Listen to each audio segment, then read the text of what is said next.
You are watching the Urban News, reporting what matters to you.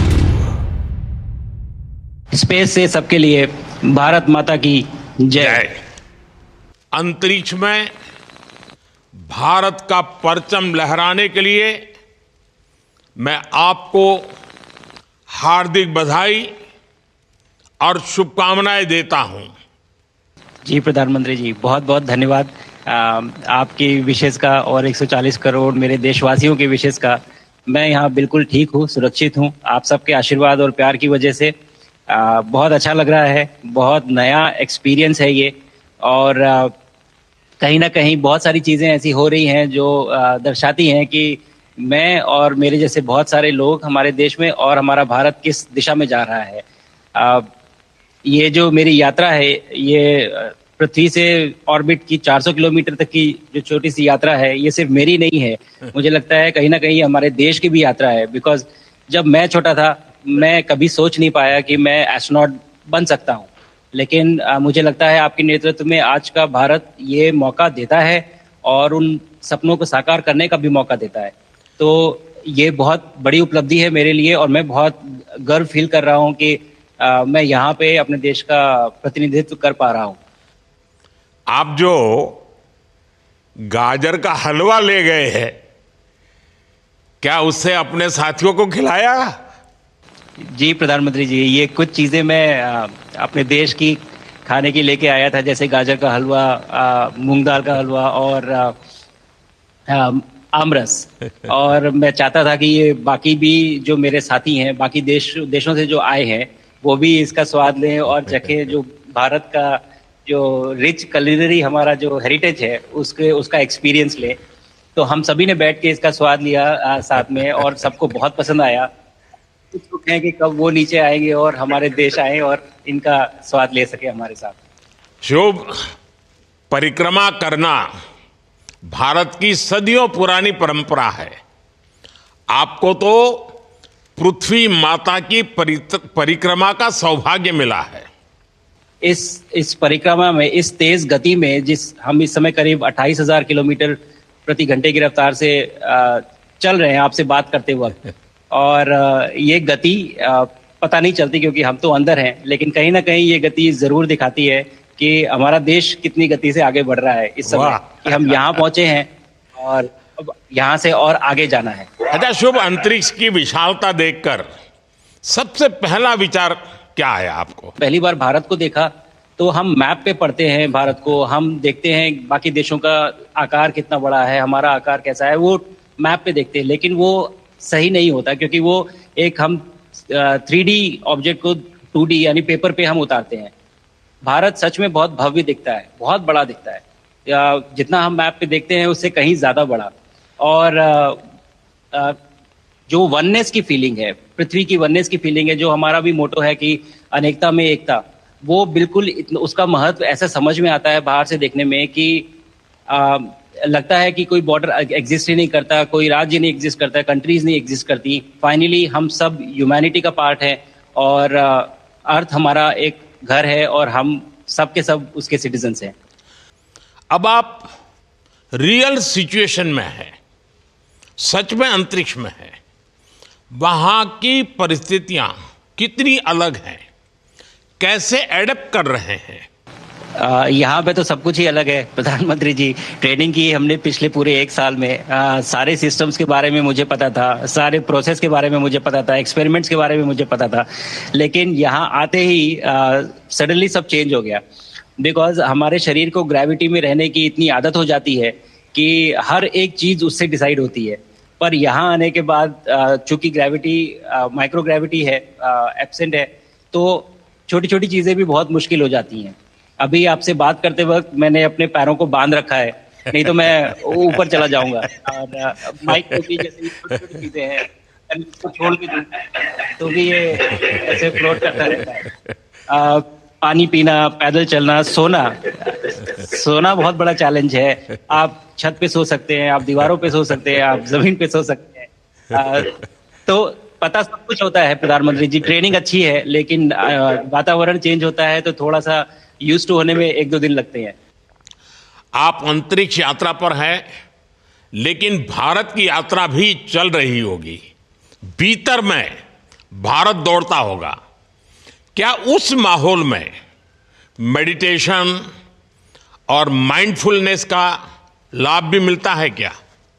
बहुत सारी situations ऐसी होती हैं नॉर्मल ट्रेनिंग के दौरान भी या फिर लॉन्च के दौरान भी जो बहुत स्ट्रेसफुल होती हैं, और माइंडफुलनेस से आप अपने आप को उन सिचुएशंस में शांत रख पाते हैं और अपने आप को काम रखते हैं, अपने आप को शांत रखते हैं, तो आप अच्छे डिसीजन ले पाते हैं।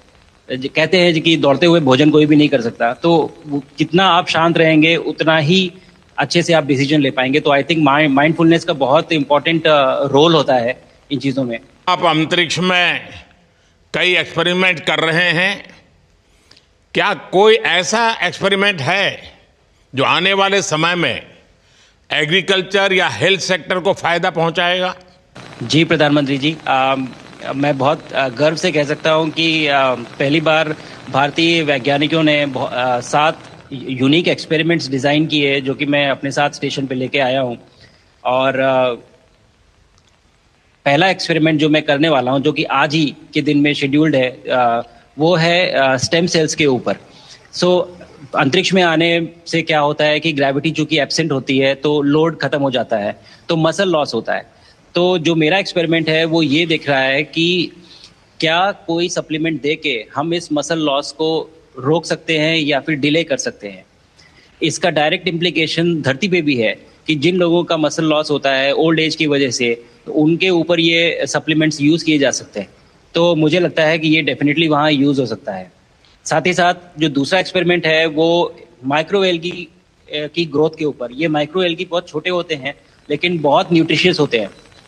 तो अगर हम इनकी ग्रोथ देख सकते हैं यहाँ पे और ऐसा प्रोसेस इजाद करें कि ये ज़्यादा तादाद में हम इन्हें उगा सकें और न्यूट्रिशन हम प्रोवाइड कर सकें, तो कहीं ना कहीं ये फूड सिक्योरिटी के लिए भी बहुत काम आएगा धरती के ऊपर। आज बच्चे सिर्फ आसमान नहीं देखते, वे यह सोचते हैं मैं भी वहां पहुंच सकता हूं। यही सोच, यही भावना हमारे भविष्य के स्पेस मिशंस की असली बुनियाद है। आप भारत की युवा पीढ़ी को क्या मैसेज देंगे? प्रधानमंत्री जी, अगर मैं अपने युवाओं पीढ़ी को आज कोई मैसेज देना चाहूँगा तो पहले ये बताऊँगा कि भारत जिस दिशा में जा रहा है, हमने बहुत बोल्ड और बहुत ऊंचे सपने देखे हैं और उन सपनों को पूरा करने के लिए हमें आप सबकी ज़रूरत है। तो उस ज़रूरत को पूरा करने के लिए मैं ये कहूँगा कि सक्सेस का कोई एक रास्ता नहीं होता कि आप कभी कोई एक रास्ता लेता है, कोई दूसरा रास्ता लेता है, लेकिन एक चीज़ जो हर रास्ते में कॉमन होती है वो ये होती है कि आप कभी कोशिश मत छोड़िए, नेवर स्टॉप ट्राइंग। अगर आपने ये मूल मंत्र अपना लिया कि आप किसी भी रास्ते पे हो, कहीं पे भी हो, लेकिन आप कभी गिव अप नहीं करेंगे, तो सक्सेस चाहे आज आए या कल आए, पर आएगी जरूर। हमें मिशन गगनयान को आगे बढ़ाना है। हमें अपना खुद का स्पेस स्टेशन बनाना है और चंद्रमा पर भारतीय एस्ट्रोनॉट की लैंडिंग भी करानी है। इन सारे मिशंस में आपके अनुभव बहुत काम आने वाले हैं।